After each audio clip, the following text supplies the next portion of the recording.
Jesus, what a help in sorrows, while the billows o'er me roll.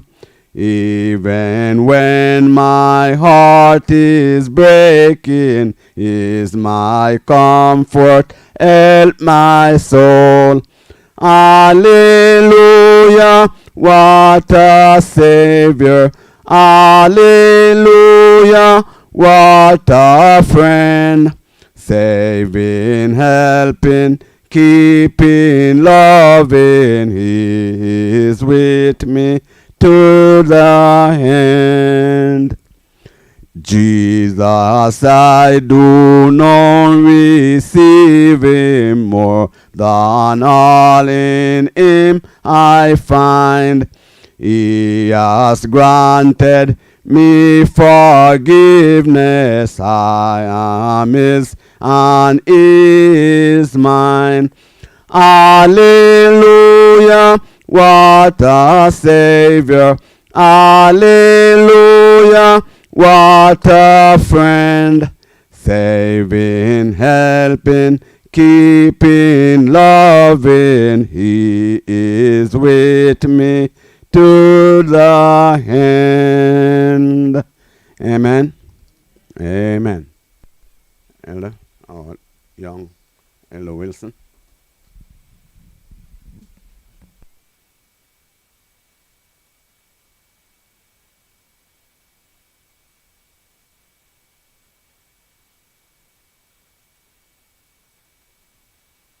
Okay, before we get started, I'm just going to have a word of prayer.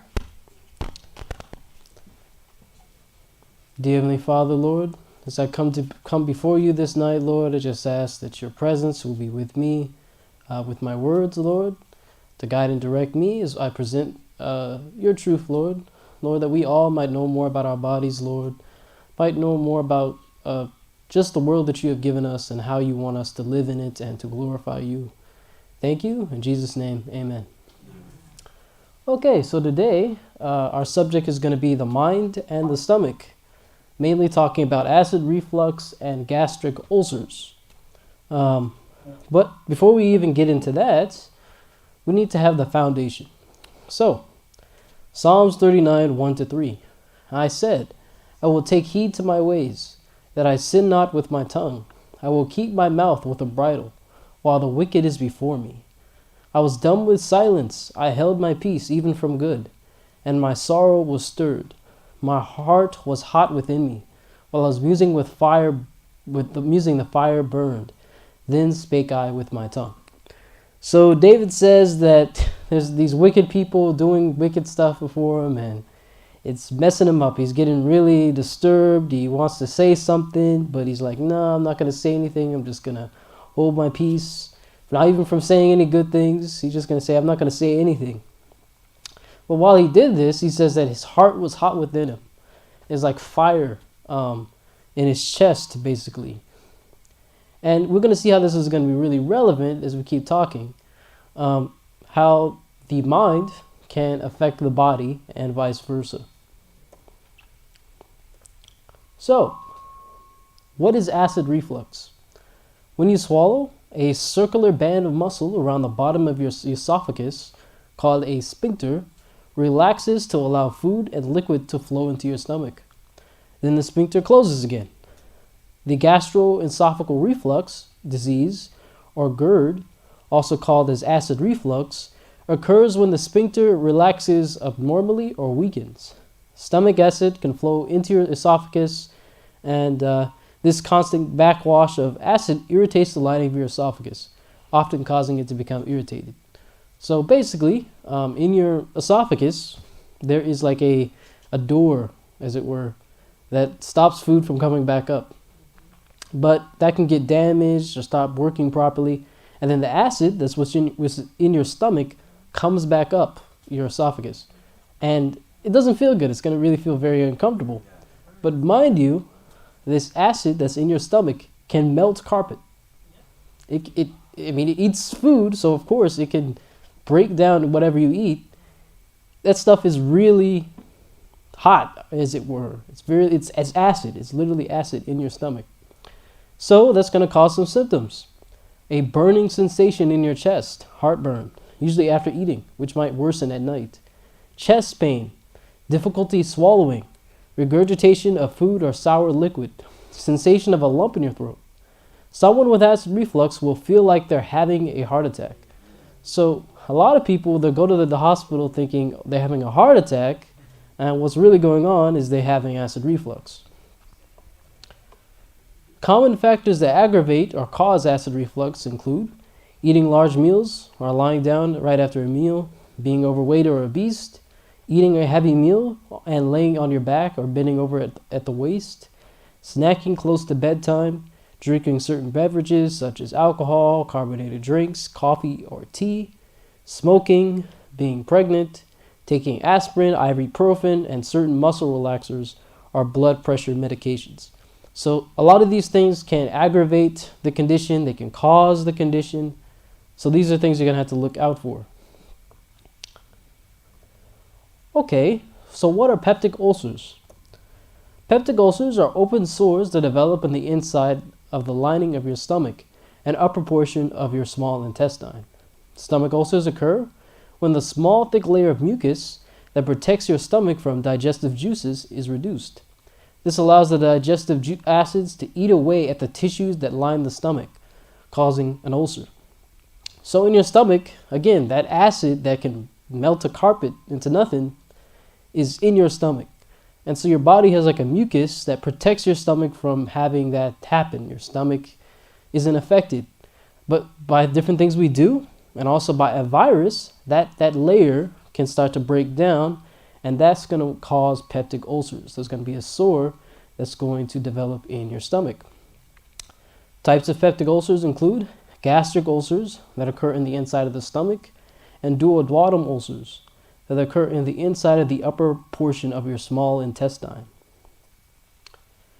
The most common symptoms is a burning sensation or pain in the middle of your abdomen, between your chest and belly button. Typically, the pain will be more intense when your stomach is empty, and it can last for several minutes to several hours. Common signs and symptoms of ulcers include like a dull pain in the stomach, weight loss, not wanting to eat because of pain, nausea or vomiting, bloating, feeling easily full, burping or acid reflux. So these two things kind of go together. Heartburn, which is a burning sensation in the chest, pain that may improve when you eat or drink. Anemia, whose symptoms can include tiredness, shortness of breath, or paler skin. Dark, tarry stools, vomit, bloody, or looks like coffee grounds. So why is that happening? Well, because there's a sore in your stomach, and so your body bleeds. When there's a sore on the outside, well, in the inside it bleeds as well. And so that's where anemia is going to come from, because you're losing blood.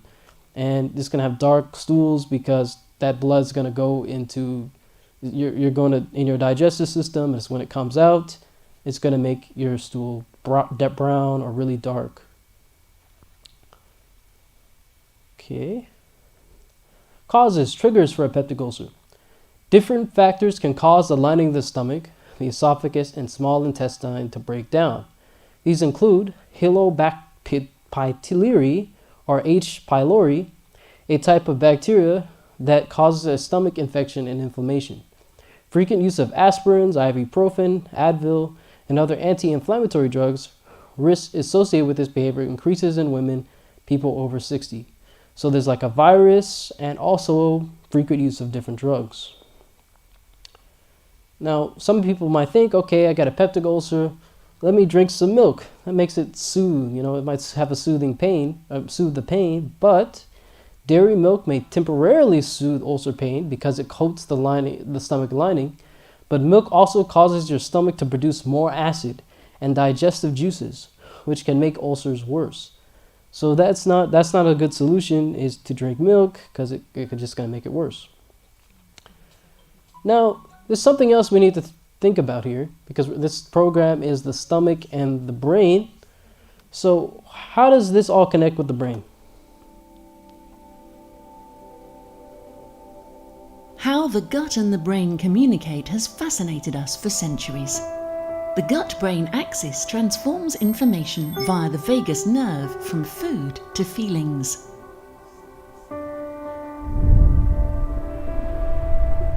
Once eaten, digested food particles enter the small intestine, which is covered with a velvety layer of villi.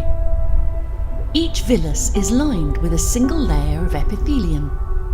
This layer is made up of different cell types.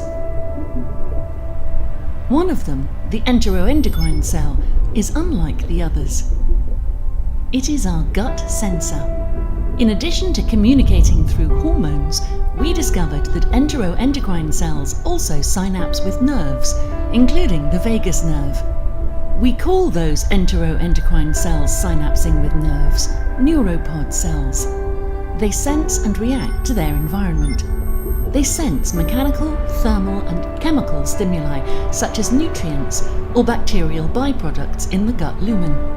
Inside neuropod cells, signals from stimuli are converted into tiny electrical pulses. These pulses propagate via synapses onto the afferent neuron of the vagus nerve. Vagal neurons carry the sensory information to the brainstem, linking the signals generated inside the small intestine to the brain. The neuropod cell connection with the vagus nerve serves as a conduit for food in the gut to influence brain function within seconds. This connection is also a potential portal for gut pathogens to access the brain. This new knowledge is a foundation for designing therapies to treat disorders related to altered gut-brain signaling. So what they're finding is that the stomach and the brain are directly connected. There's like nerves in the stomach that connect directly to your brain stem. So when we talk about gastric ulcers and we talk about acid reflux, we need to talk about the stress factor. Many studies show that stressful life events are associated with the onset of symptoms or worsening of symptoms in several digestive conditions, including inflammatory bowel disease, IBD, irritable bowel syndrome, IBS, gastroesophageal reflux disease, GERD, and peptic ulcer disease. The brain has a direct effect on the stomach and intestines. For example, the very thought of eating can release the stomach's juices before food gets there. This connection goes both ways. A troubled intestine can send signals to the brain, just as the troubled brain can send signals to the gut. Therefore, a person's stomach or intestinal distress can be the cause or the product of anxiety, stress, or depression. That's because the brain and gastrointestinal system are intimately connected.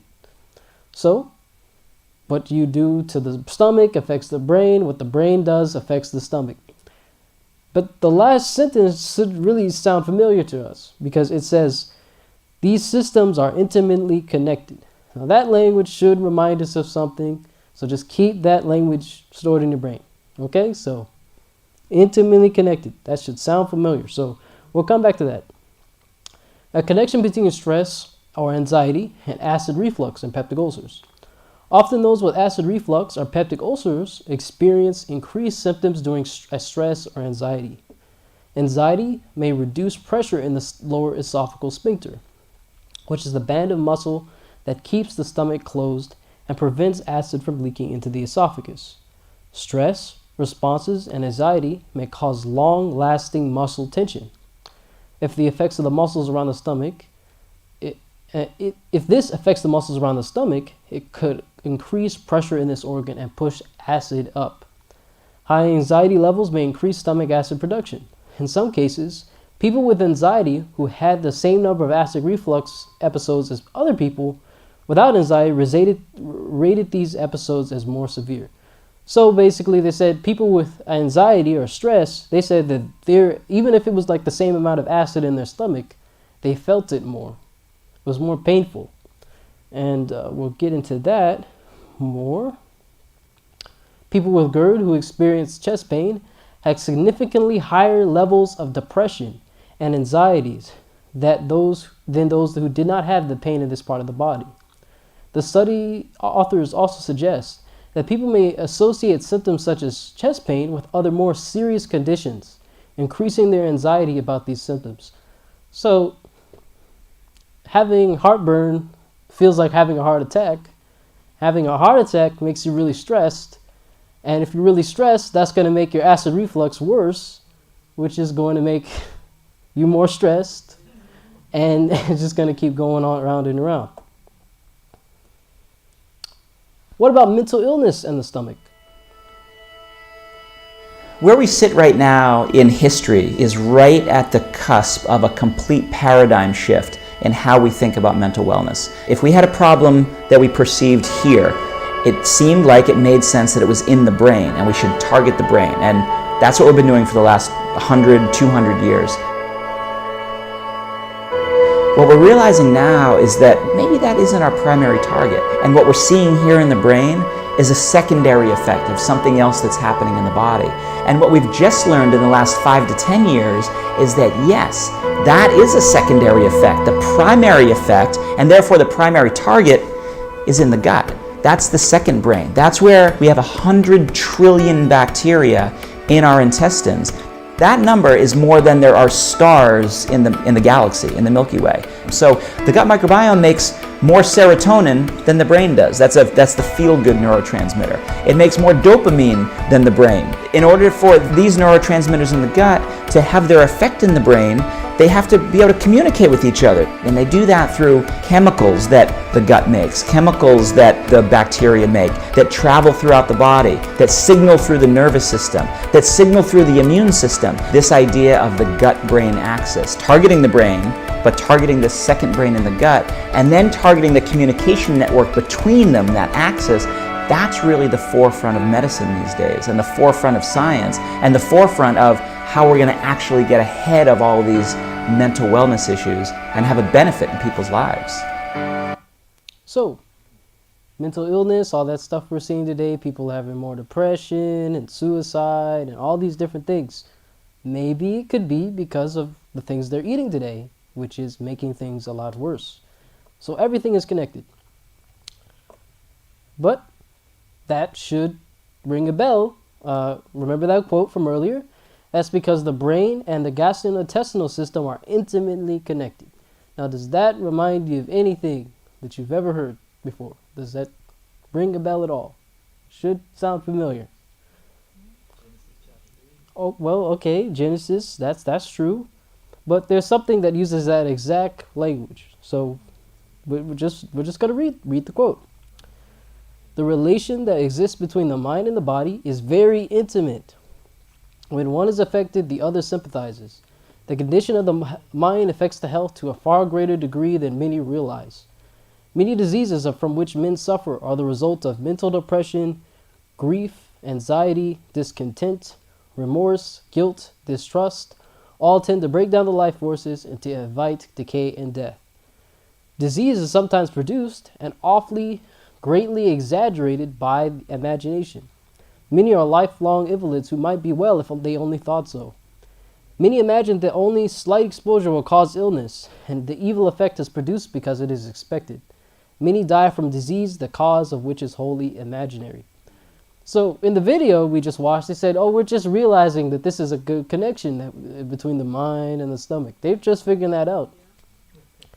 But we've had this a long time, and so this is something we should have already known. But just notice how those things are something that the same language is being used there and repeated to us. So we got to really pay attention. So, preventative curative steps. Set a proper eating schedule. Eat on time. Don't eat when stressed, depressed, or angry. Let the stomach rest. Don't overeat. Eat slowly. The struggle's real, I understand. Don't sleep right after eating. Wait at least 4 hours before bedtime after eating. Don't drink carbonated beverages. They make you burp, which sends acid into the esophagus.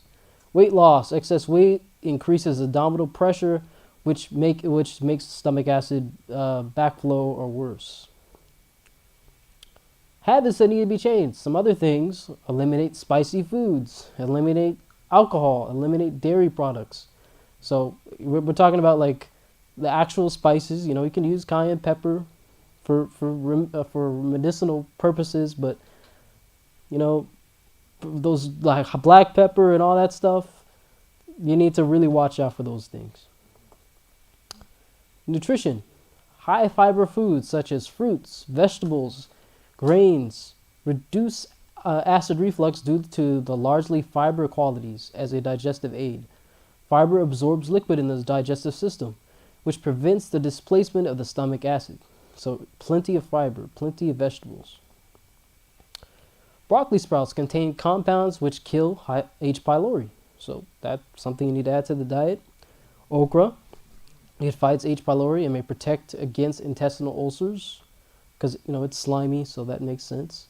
Moringa leaves have chemicals which have strong antibacterial activity.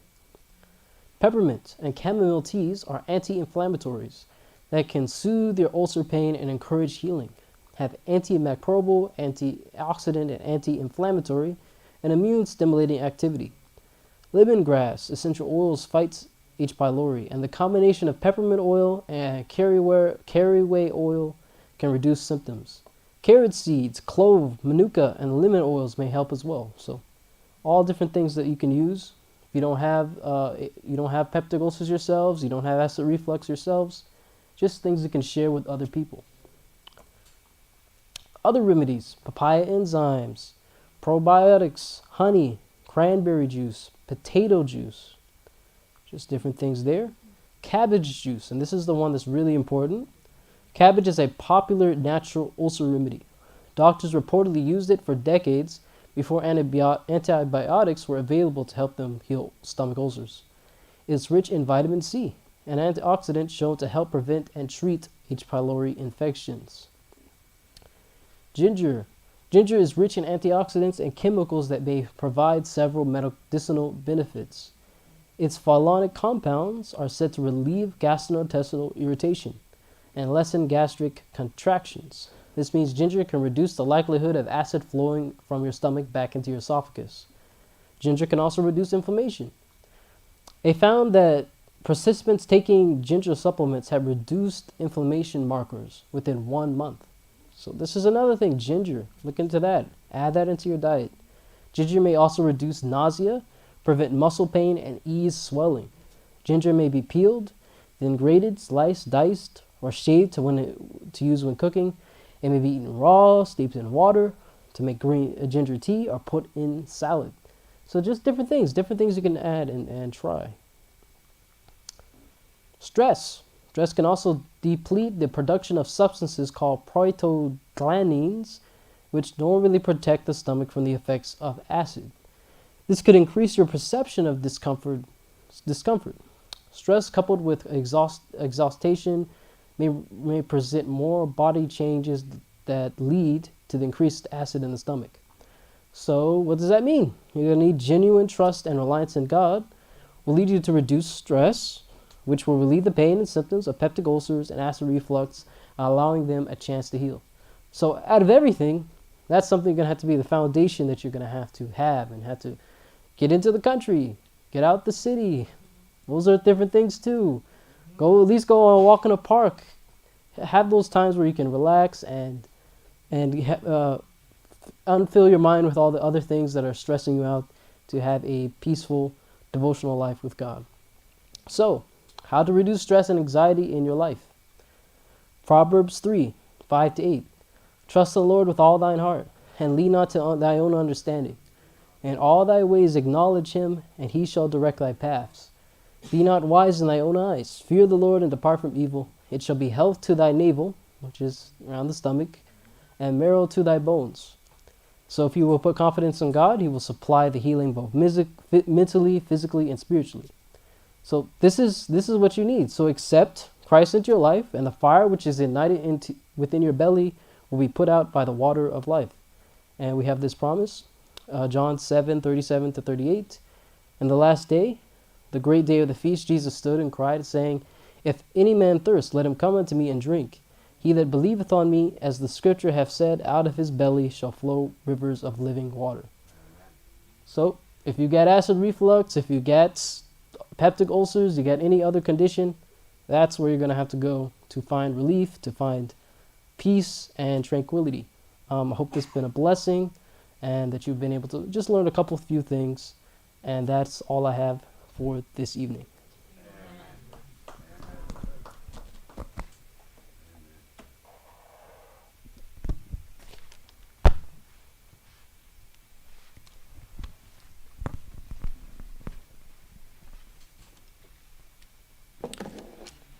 Okay, well, that was a blessing.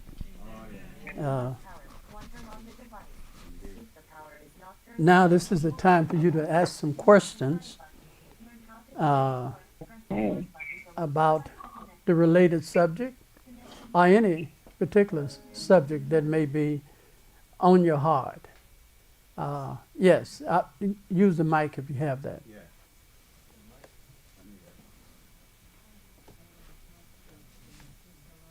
Access any related question.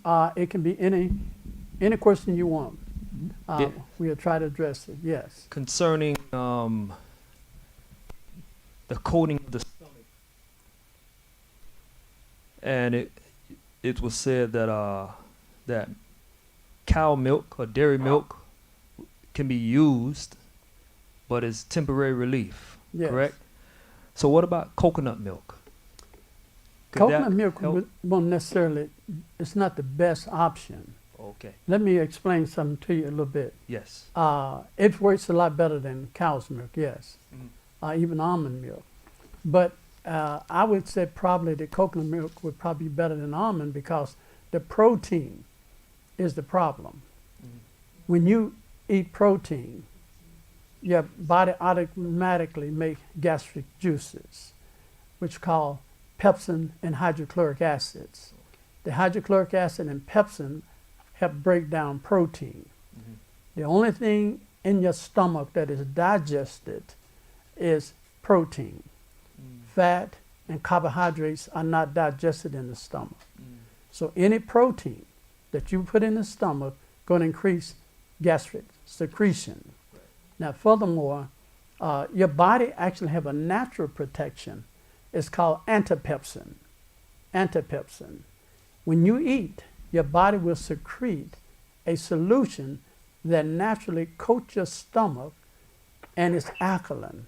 It's highly alkaline because the gastric juices are highly acid.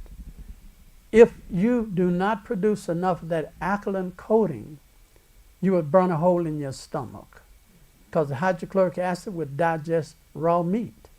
It would digest your stomach. So the minute you start smelling the food cooking, your body automatically starts secreting antipepsin. That means against pepsin. And it put a coating over your stomach so that when the protein come in, it will not digest your stomach. So there are natural things you can do, and that is anything that is highly alkaline. Anything alkaline forming would help neutralize the acid in the system. And what we do is we get, as Zebulon brought out, papaya enzymes. Papaya enzymes have enzymes that is called latex. It has latex enzymes in it. And that latex actually will break down the protein. Now, you know for yourself that if you want to make a steak tender, you go get some papaya. Okay? Papaya tenderize meat. It does. Yeah, they actually sell it for that purpose. It tenderizes meat because it breaks down protein. Okay, so by simply taking a piece of papaya, a semi-green piece of papaya, and chew on it, you're going to release the latex that actually can pre-digest the protein so that you won't have a lot of protein to secrete a lot of gastric secretion. So I would say that if you have a problem with it, as Zebulon brought out, get you some papaya enzymes and chew some semi-green papaya. Don't swallow the fiber and the pulp. Just swallow the juice, and that juice is high in latex. Any other question? Also, though, anyone online that want to ask questions, feel free to ask also. Yes. Yes, Wilson. What if you have a patient having lupus? What do you use to get rid of that lupus? You know, I've worked with lupus a lot. Now, there's principally two types of lupus to be really concerned about. And lupus in particular have a favorite attraction toward minority women. And it's directly associated with hormone. If your hormone is out of balance, that can accelerate the lupus condition. And a lot of young women have a lot of problem with lupus. One type of lupus will give you blotches on your skin. Another type can actually attack your organs.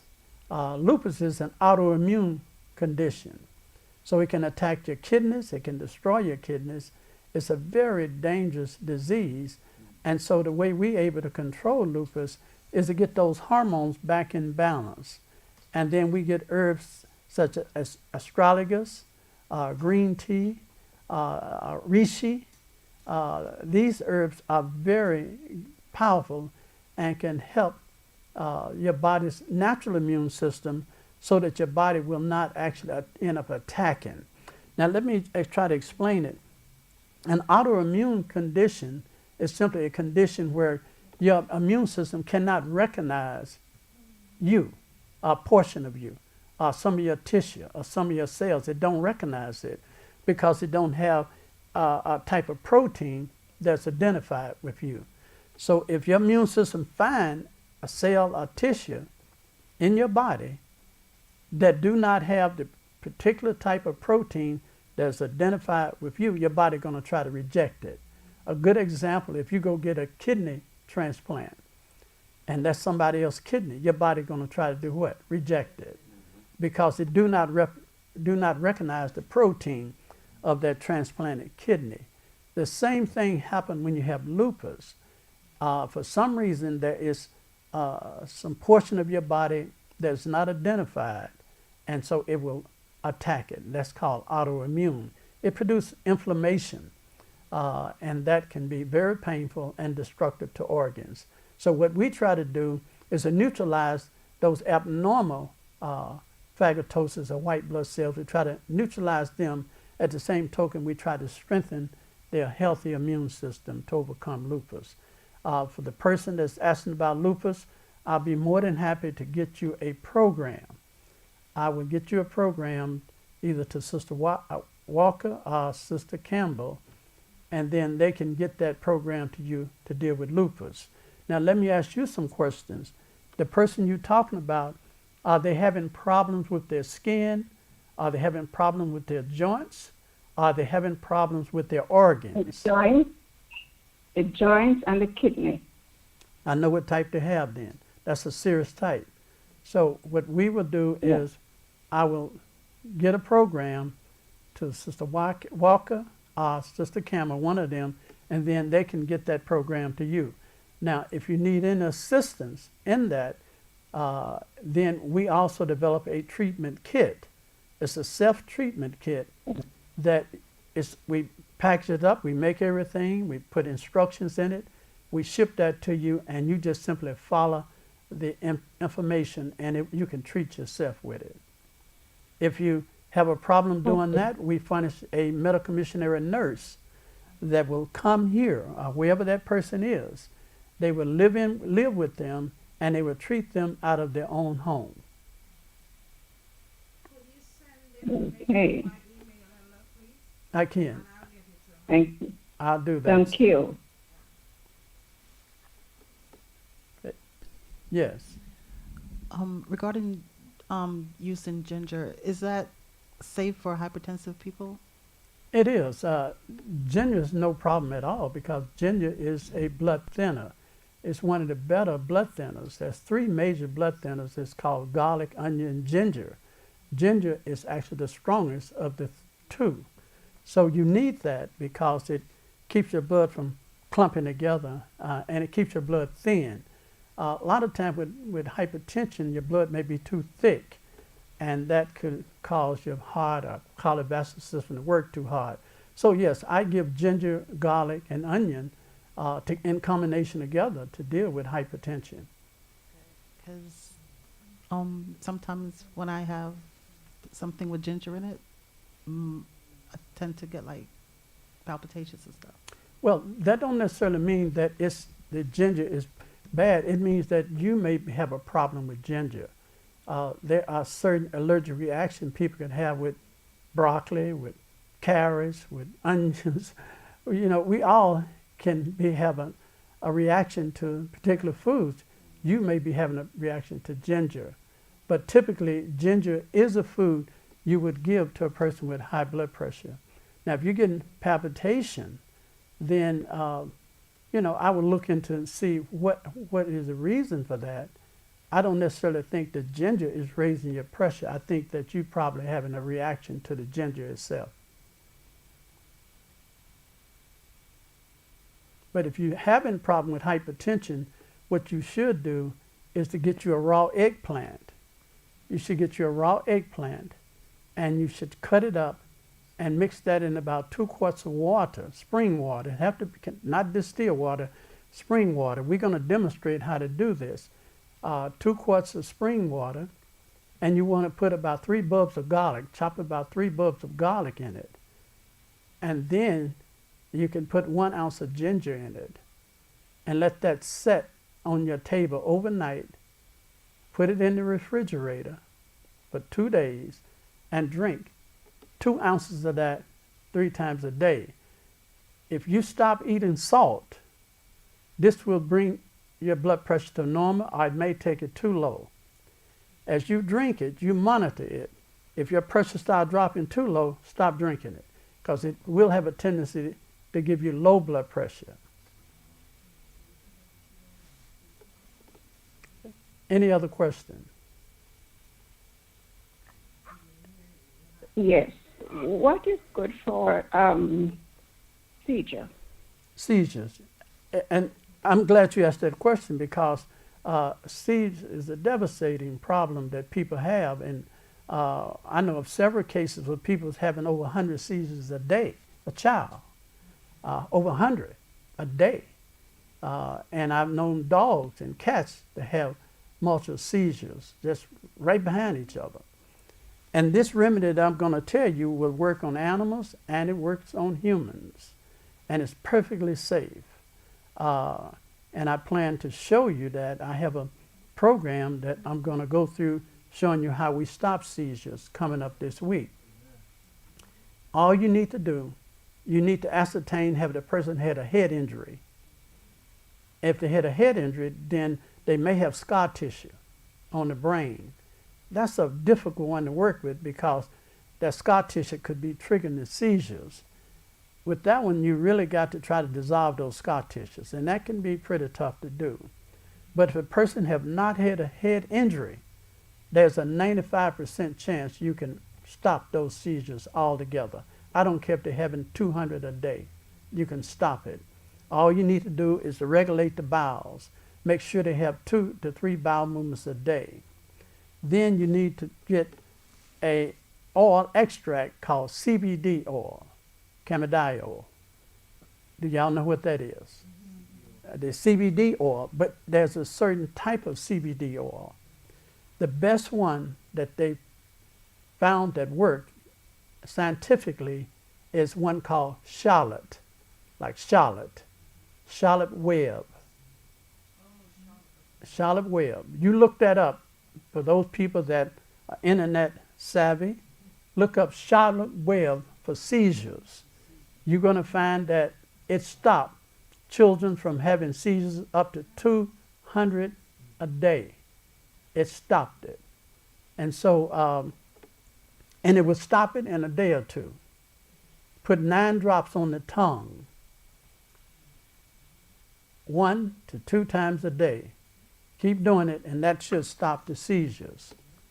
But we're going to do a complete program on epileptic seizures here, and we're going to show you how to stop the seizures.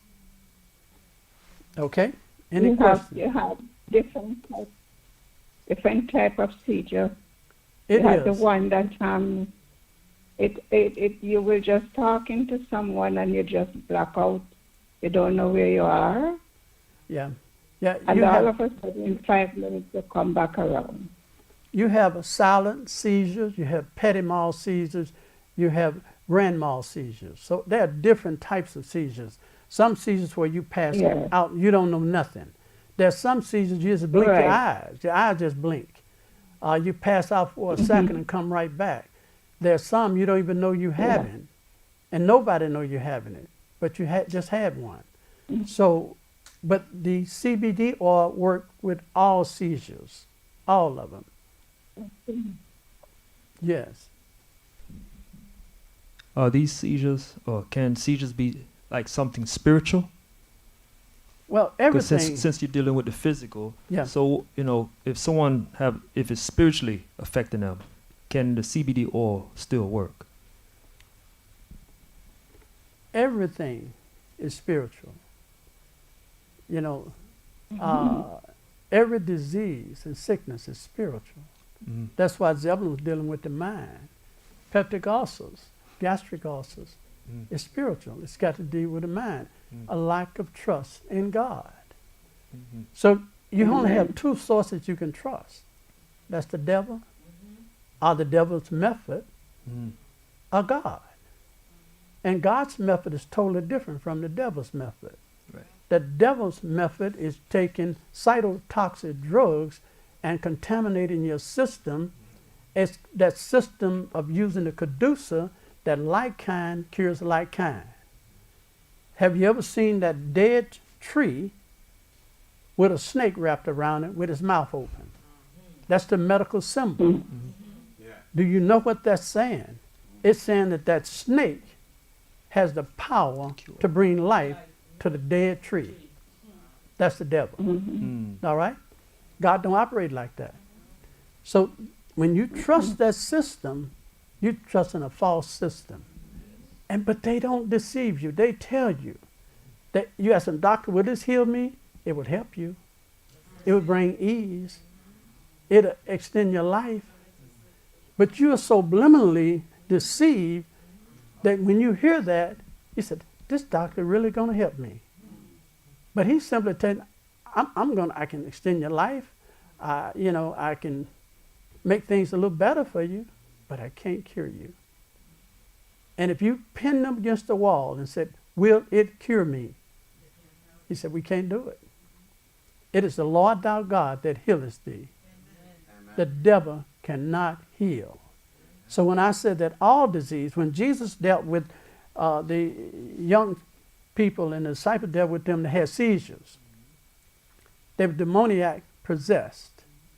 And people said, well, these people had epileptic, they was possessed with demons. Well, you can go beyond that. If you got arthritis, you're possessed with a demon. If you got diabetes, you're possessed with a demon. How did you get diabetes? By eating the wrong stuff, too much stuff, eating late at night between meals, and abusing your body. That's disobedience. Amen. That's the demon of disobedience. Okay. So, You just mentioned that. What about when children have diabetes and they wasn't eating late at night? It just passed. Yeah. okay. Yes. God said he visited iniquity upon the first to the third to the fourth generation. So we have a habit of passing our lifestyle down to our children. They are born in sin and shaped in iniquity. The Bible said they come out the womb speaking lies. so I'm telling you, if the mom and dad have not taken care of themselves, they're going to pass it on to their offspring. But there's hope. Amen. It's called being born again, being a new creature. So in spite of our misfall, God, he fixed all of that. When you come to him, you get a brand new start. So don't think because the devil has deceived you, you're trapped. You're not. He'll give you a brand new start all over again.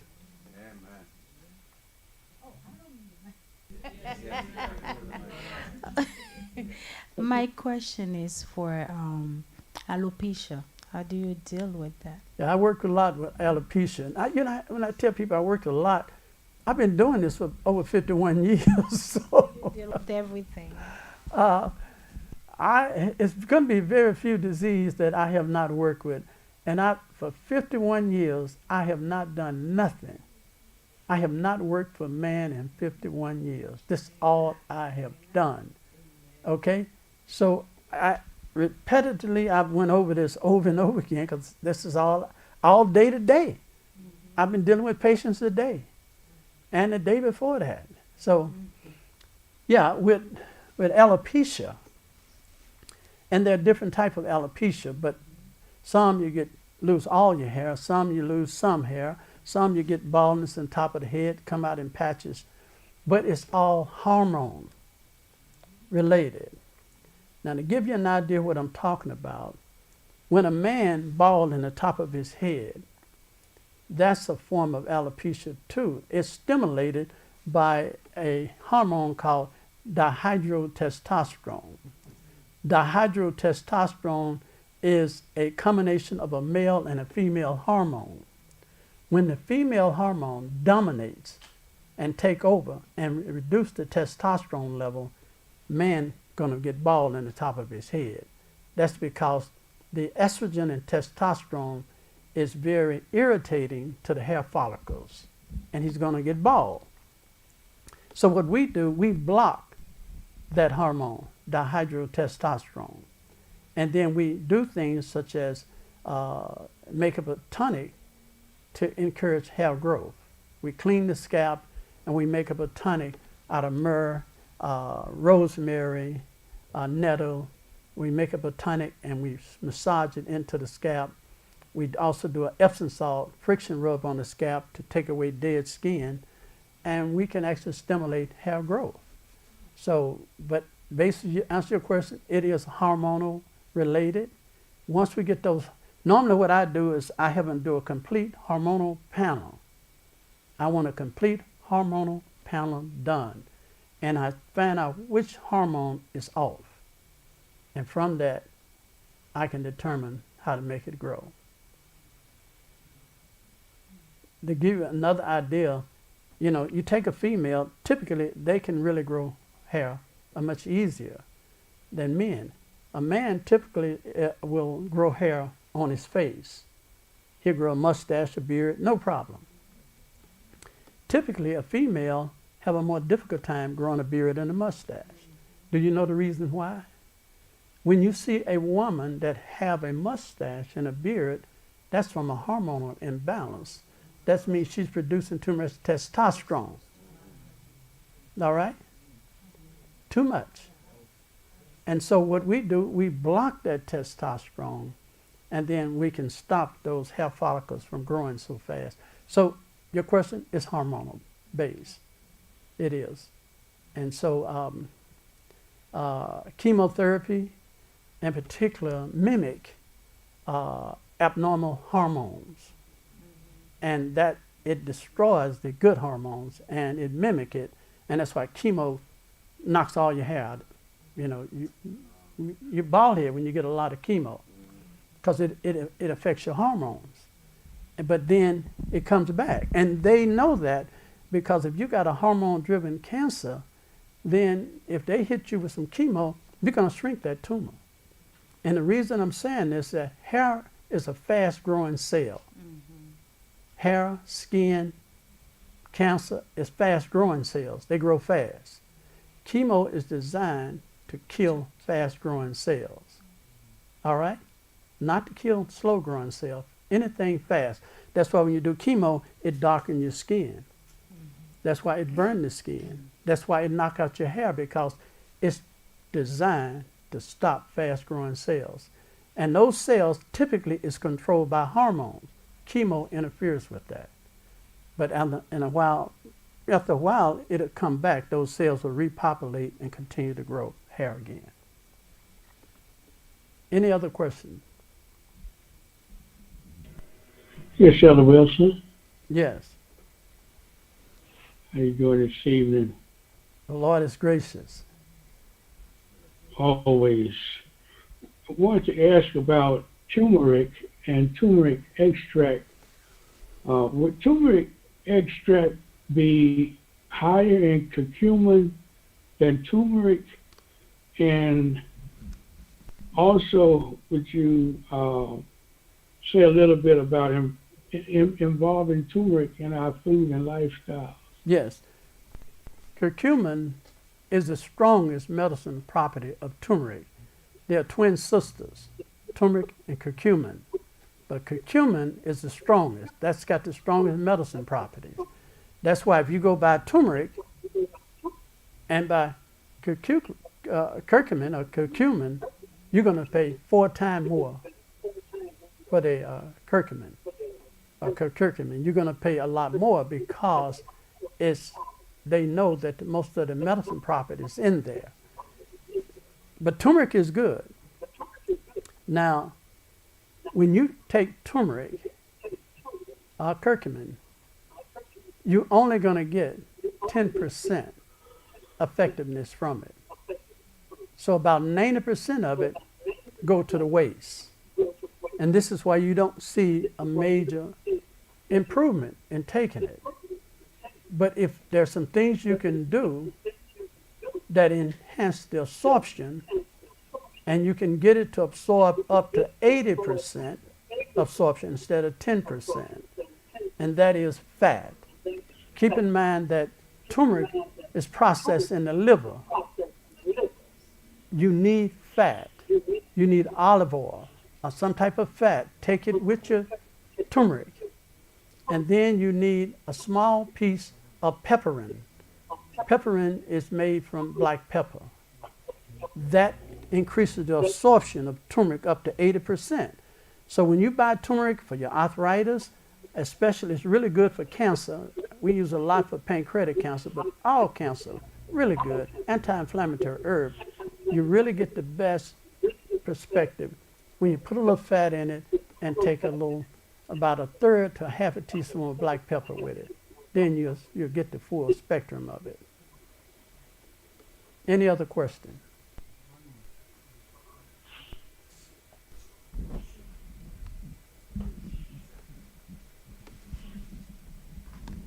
Okay, schizophrenia. You know, it is plaguing the Caribbean islands as well as the black population in America. Right. So based on what Zebulon presented, it looks like it can be treated by examining what's happening in the gut, right? Well, everything got to go in the gut because that processes everything, and all your B vitamins is made in the gut. So the reason why people have nervous disorders is because they got a stagnated bowel, it's putrefied, and it's interfering with the manufacturing of B vitamins. So all your B vitamins is made in the gut, and that's your nerve vitamins. So definitely you need to keep those gut healthy. But now let's talk about schizophrenia, which, I worked a lot with.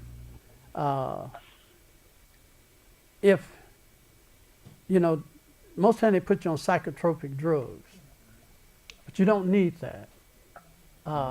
There is a beautiful way of getting them off of psychotropic drugs and stopping the seizures, and that's vitamin B3. Vitamin B3 is called niacin. Niacin. What you must do, you start them off with about 500 milligrams of niacin. You're just getting started. And you do that for 3 days. Then you bring them up to 1,000 milligrams of niacin.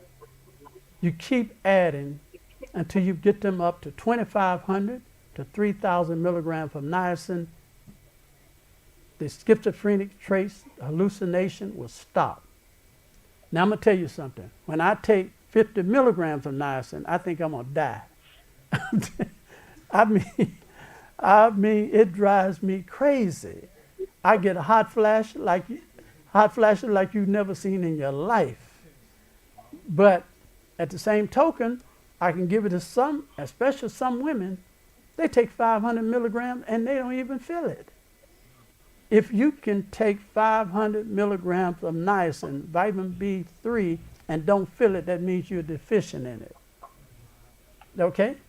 So most schizophrenics, they eat bad, they eat junk food, they drink soda pops, they're stressed out. Their B vitamins are totally annihilated. So they can consume a large mega doses of vitamin B3 with no problem at all. Okay. Yes, sis. So I used to take niacin regularly. I went from 100 milligrams and got up to 500 milligrams, and I stopped because I know you're only supposed to take it for a certain time. Hmm. I want to start it again, but I only have the 500 milligram bottle at home. So should I go back to like start over 50 milligrams, 100 milligrams? If you went up to 500 milligrams, and it didn't bother you, I mean, I still got the flush and the redness, yeah, but you could probably split it in half, take Okay. 250 milligrams, and then if that handle that well, then go up to 5. because I had stopped it for months. That's why I'm like nervous about starting again because it's 5, not 100. No. 100, I thought I was having a heart attack. I've been all the way up to 3,000. I've given some severe schizophrenics all the way up to 3,000, and it's Okay. no problem at all. They handle it real good. Okay, part B of the question. If I was to take the 500 that I have at home, knowing what I might experience, should I take it like when I'm going to bed so I won't feel it, or should I? Well, the only thing it's going to do is give you hot flashes. Okay. Yeah, it made me red and Yeah. tingly, itchy. And then make you, like I said, you sisters know about hot flashes, right? It give a man hot flashes. Okay. It makes your skin turn red and itchy and sweaty, Yeah, and the first time I took it, I thought I did something wrong because I was taking a lot of supplements. I thought I'd go to the hospital because I You know, felt weird. I'm very cautious about telling people to take vitamin B3 because the minute they take it, they're going to rush to the emergency room. Then by the time you get to the emergency room, it's over with.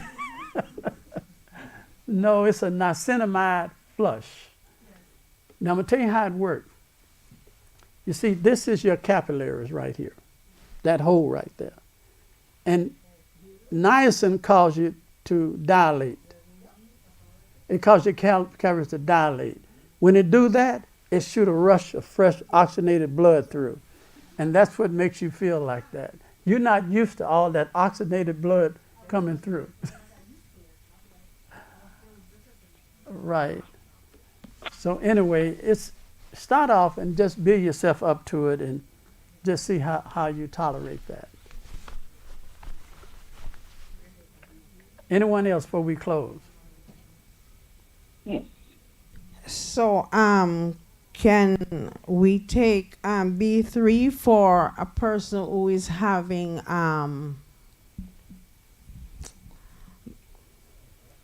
no. For a person who is having poor circulation. I know you're What- right on target, sister. Oh, okay. You're right on target. Yes, I Okay. give them niacin. I don't give them that much niacin for poor Oh, okay. circulation. You know, I give them anywhere from 50 to 100 milligrams, and I give them ginger, and I give them cayenne pepper. Oh, okay. I give them cayenne pepper, ginger, and about 50 to 100 milligrams of niacin, and that causes good circulation. Okay. Hmm.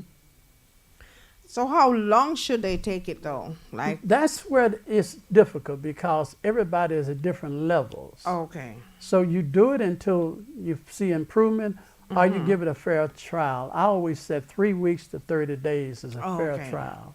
Okay. Yes. What about a man who have prostate problem?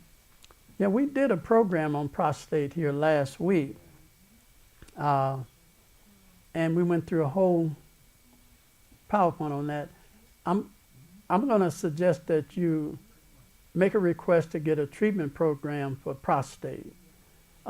Prostate is a problem by which a man producing too higher level of abnormal testosterone. And for me to explain that to you, I'm going to give you an illustration. You take my son, he's what, 21 years old? His testosterone is off the chart. Now listen to me now. His testosterone is off the chart. It's high as it can go. He's 21 years old. Now you check me, I'm 75 years old.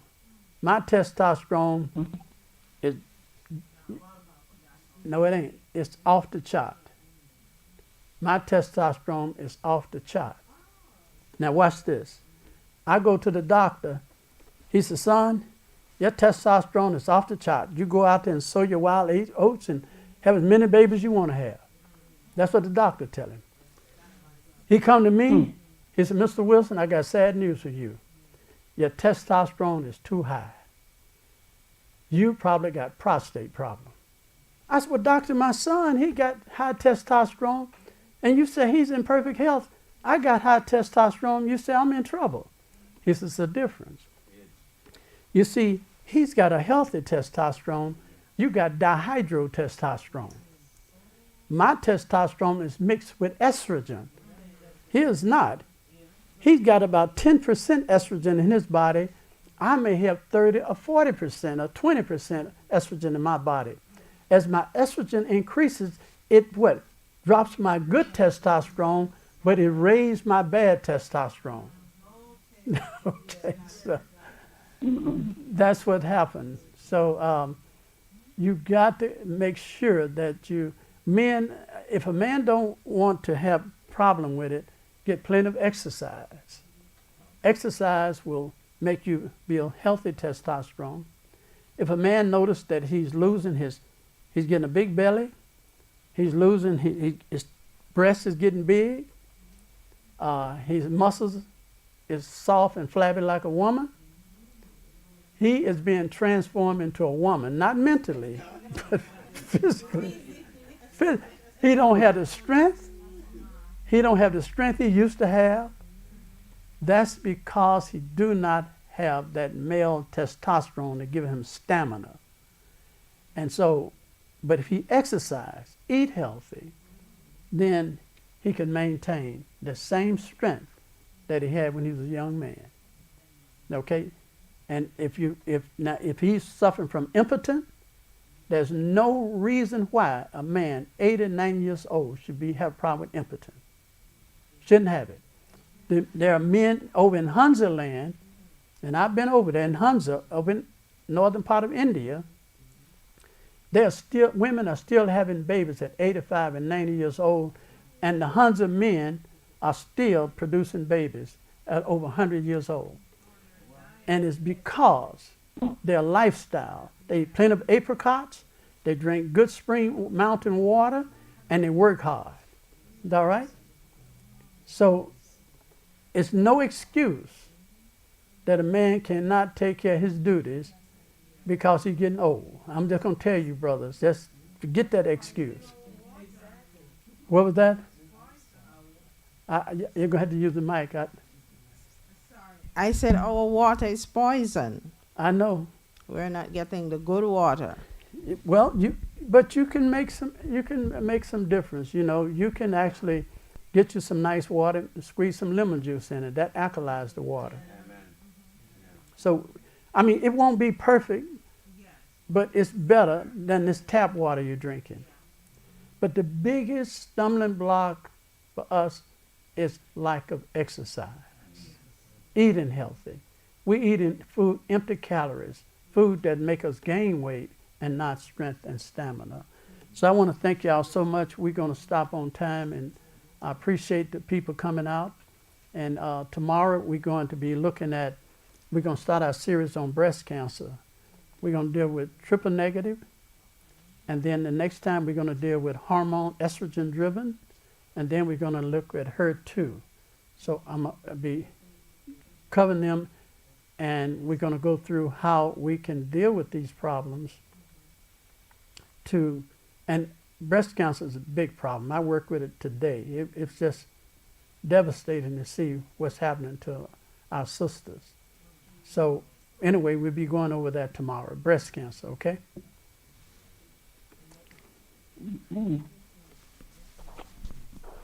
Will you cover anything regarding the eyes? What was that now? Will you be covering anything regarding the eyes? Yes, we're going to do a program